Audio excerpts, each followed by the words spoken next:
This one chance of thing is too much in Abuja. Not even this place, all over Abuja. I've experienced it so many times. Because we are Nigeria, we need to be safe. We need to be safe. We need the security. We need to, and that's the reason why we have a government.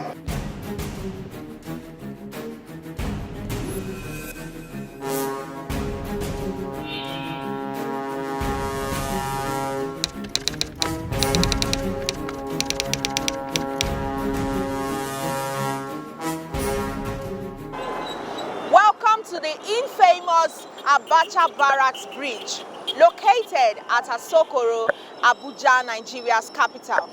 At night, there have been reported cases that one-chance criminals attack unsuspecting commuters, dispossessing them of their properties, injuring some, and even killing some others. According to another victim, Nature Daniel, who was at Rootstv to narrate his experience, he claims this particular location was where he was attacked and robbed at the same time. We are here to monitor the situation of events. It is daytime and the story is not the same. But what happens at night?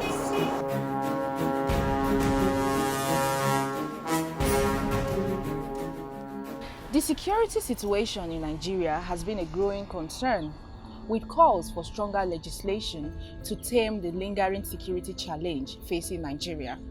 There has been reported cases of people who have been victims of insecurity that has led to loss of lives and properties. Today we have a victim of this same challenge who will be sharing his story. He is by name Nature Daniel. Good to have you on the program. You're welcome. So we understand that you were a victim of insecurity. Tell us, how did this happen? On the 20th of May, I entered a taxi from Nyanya, heading to AYA. So along the line, those guys, they entered the taxi with us. They were three, and a policeman at the back making four, while me and one other lady were seated down at the front. So they said they were dropping at Abacha Barracks on that bridge. So immediately on our way approaching to that, they said they were dropping. So, and me, I've been hearing the story about that on that bridge of Abacha Barracks. So immediately I tell the driver not to stop there, but he refused to listen to me. So immediately he was parking. They now removed their knives, the three of them, put it on my neck, the driver's neck, and the police neck. Then they asked me to submit our properties, which we did. So, but the driver refused to submit his own. So they started stabbing him, but it wasn't penetrating. I didn't know what he was holding, that the knife wasn't penetrating. So along the line, they asked us to drop. So which I dropped. One of them met me at the front. So he was searching me. So the driver now turned around. I didn't even know that he was having a weapon with him. So he hit one of them on his head. So immediately he did that, the guy fell down. So out of the annoyance now, they now stabbed me on my tummy, which I was on the floor together with one of those guys that the driver hit. So they were struggling, and it was a serious one. So later on, they have to overcome the driver because there were two of them, while the policeman was inside the car. They didn't even drop to help. So they ran inside the bush. The driver followed them, but he could not see any one of them. Immediately he came back, he saw me lying down on the floor. Him and the other lady that was standing. So they were the one that put me inside the car and took me to Asokoro Police Hospital. Okay, at that point when that incident happened, where was the policeman? He was hiding inside the car. According to him, he said he was scared of coming down because he was on uniform and they could have killed him there. So, was he stabbed as well? No, but they collected his properties too. Okay, so while you were lying down on the road, and was there anybody who came to your aid? It was only the lady that was with me at the front seat. So the way she saw my condition, she have to remove her shirt and use it to cover my tummy, and she was crying there. Okay, and then when you were taken to the hospital, Yes. were you attended to immediately? Yes, it took like 30 minutes before they attend to me. Immediately we reached there were kind of no space, and I should go to another place. So the way I was bleeding, everybody, the people that were around were kind of, at least they should give me a first aid before taking me to somewhere. So out of pity, a woman that snake bite her daughter have to tell the nurse to attend to me, that since her own daughter own is a minor case due to the way she saw me. So she have to give me the space, her own daughter's space, and they should give me the first aid, which the woman now attended to me. She stitched. After the stitch, the doctor said I should go for scanning, which I was almost on my way to the scanning before the nurse now said I should forget about the doctor, that it's just a minor injury. If she should allow me to go there, I will go and spend my money and I won't see anything. So she only prescribed a drug. I think the drug was like 200 naira. I should just go and buy it then. That day was Monday. Then on Friday I should come back so that she would lose the stitches. But how were you feeling when she told you? I was feeling serious pain, which I told her. To the extent that I could not even, immediately I dropped from the bed, I could not even walk. So I have to manage. I was even struggling to where they do the scanning. Someone, in fact, I was about even falling down. It was somebody that now hold me through the bar. I didn't even know the person. So he took me, asked me where was I going to. I told him I'm going to the scanning lab. He took me there. So they did. The guy now said, I have a serious injury, that the knife penetrates through that it touches my intestine. So he now sent the result through mail to the doctor. So I went back to see the doctor again. So on the process, I didn't meet the nurse again. Okay, and then what happened after you met the doctor? So the doctor now gave me a referral that they have to take me to National Hospital, that they can't handle that situation there. In Asokoro Hospital? Yes. Okay, and when you got to National Hospital, yes, were you attended to immediately? Yes, when I got there, they said they wasn't having space. But immediately, one of the nurses, she saw the way I was lying down. So she just have to move one of the patients to the up, because they took me to the emergency room.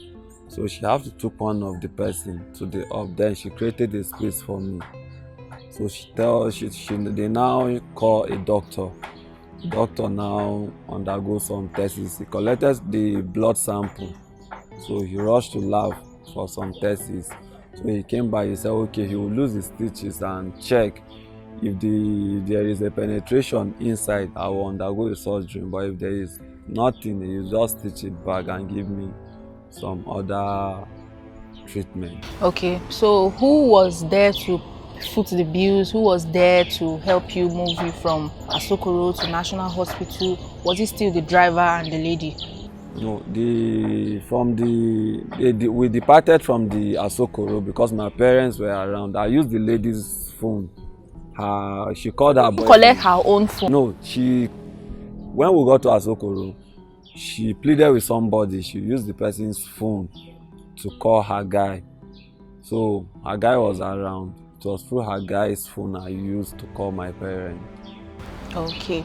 So, and when you got to National Hospital, the nurse who was there was able to assist you. Yes. And then when you went for the tests for your intestine, Yes. what happened? Yeah, he dipped his hand and the hand entered inside. So he said I have to undergo surgery. So immediately he said they need 2 pounds of blood, which my brother donated 1 pound, and we bought the second one. So they said the next day that the next day they would take me to a theater for the surgery, which they did the next day around 10 a.m. Okay. So from that point that incident happened Yeah. to where you went to Asokoro and National Hospital, how many hours did it take for you to get? Yeah, the incident happened past 7, so I was rushed and we got to Asokoro past 10 because it was raining heavily that day, so that my brother wasn't even seeing, so he have to park for a little while for the rain to reduce before. So we got to Asokoro around past 10. That is National Hospital. Okay. Yeah. Where you were finally admitted. Yes. So was there any point in time when you thought you were going to lose your life? Of course, because I was feeling serious pains, and at the process, my breath was even ceasing. I even thought I wasn't going to make it because I was bleeding seriously. Okay. So if there is one lesson you have learned from this whole incident, will you blame the government? Will you blame the security agents? Because I understand that the police officer was there when the incident happened and he didn't even render any help to you.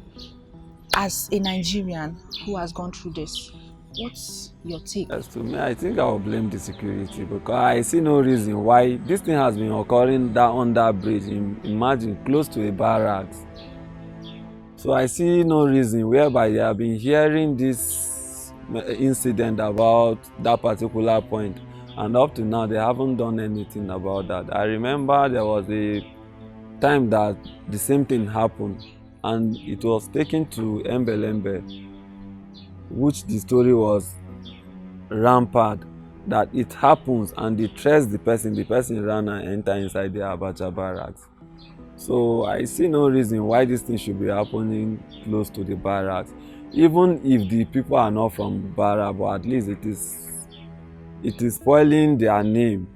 Imagine, I don't see the reason why it will happen at their own domain, and up to now nothing has been done. And we were having a trained police inside with us and he could not even do anything. Okay. Now, looking at the way you were treated from one hospital to the other, and you complained that the nurse was not paying attention to you, and she even ignored some basic and important things that was making you feel uncomfortable. What will you say about the hospitals? Yeah, actually, with what I saw that very day, I was so disappointed in that Asokoro hospital because I've been hearing about Asokoro hospital. I thought it's among one of the best, but imagine that, because those kind, I wish I followed her own. By now I would have been dead. Because I don't see any reason why, without any test, that you just tell me as a professional, you just tell me to go home after the stitching without anything, nothing like scanning or for you to see if there are some internal injury or something. You just tell me to go home. So I wish I listened to her. By now I wouldn't be alive by now. So I think the government have to do something about those kind of nurses. Okay, so we understand that there has been rising cases of insecurity in Abuja and environs. Do you think there can be a solution to this? Because we've heard cases of one chance, the kidnappers, and it's becoming prevalent. To tell you that it has been occurring there, that particular week, my friend was coming to visit me in hospital. On Thursday, at the same Abacha barracks, he was robbed. The same under bridge, and we have soldier people that do stay at the top of the bridge. So that is to say, if that can happen even broad daylight, that is to say we don't even have security in Nigeria. So the government have to put more effort towards that. And we must sincerely thank you so much for your time, and we appreciate and we thank God that you are fortunate to be alive. Well, we heard your accusation. It's an allegation against the security agencies and the hospital management. We are not going to stop here. It's not going to be a one-sided story. We will also proceed on our own investigation to the hospital that has been mentioned to ensure that justice is done. You are fortunate to be alive. Who knows, someone else tomorrow might not be fortunate to see the light of the day. And for this, we'll have to also get in touch with all relevant agencies to ensure that a repeat of this does not happen. There won't be a repeat of this. And that was Nature Daniel, a victim of one chance operators that are operating in Abuja, Nigeria's capital. He is fortunate to be alive and he has narrated his ordeal. He called for stringent measures to be put in place to tame the rising insecurity in the city center. He blamed the hospital management, also security agents, for what he described as a reluctant attitude to discharging their designated duties. Well, this is where we call it a wrap on this segment with Nature Daniel. We'll also proceed on our own investigation to get into the root cause of the matter. My name is Oluwatobi Enitan for Rootstv, Nigeria. Rootstv went in search of those blamed for Nature Daniel's near fatality. There's a management in every hospital. Yes. You come up. Me here will tell you, see paper, right. We'll take your file number. So, now... Mainly doesn't have file. No. If they bring you for treatment here, they must open file for you now. If a police brings you here, your card, the police will open the file himself. That was one girl. The police will write as the next of kin because they'll put policeman so brought you here. The hospital management promised to investigate the matter and sanction the nurse in question, provided the victim provided the card issued to him on the day of the incident. But a few days later, victim withdrew his complaint, saying he did not want the nurse to lose her job. While the first public relations officer, Frank Mba, could not comment on the particular case, he was able to issue a warning on the dangers of one-chance operators. Because the people or the criminals look like every other citizen. They are in their vehicle and they are driving just like every other person. And so it can be indeed very difficult to identify them. Now, a big man, something happens to a big man, it's easy to investigate. But to the regular Nigerian users of the roads like you and I, when things happen to us, who do we complain to? When we go to the police, they ask us, did you see the number of the place? Did you take picture? You're asking me, did I take picture when my phone was taken away from me? And all those kind of things. A lot of times, you have to pay money to police for the police to open file for investigations. You have to, they tell you, well, who are we going to interview? A few meters after the Abacha Barracks Bridge is this pothole allegedly dug by one-chance criminals. According to reports, this is in the bid to slow down vehicular movements of their target victims. Rootstv, Nigeria.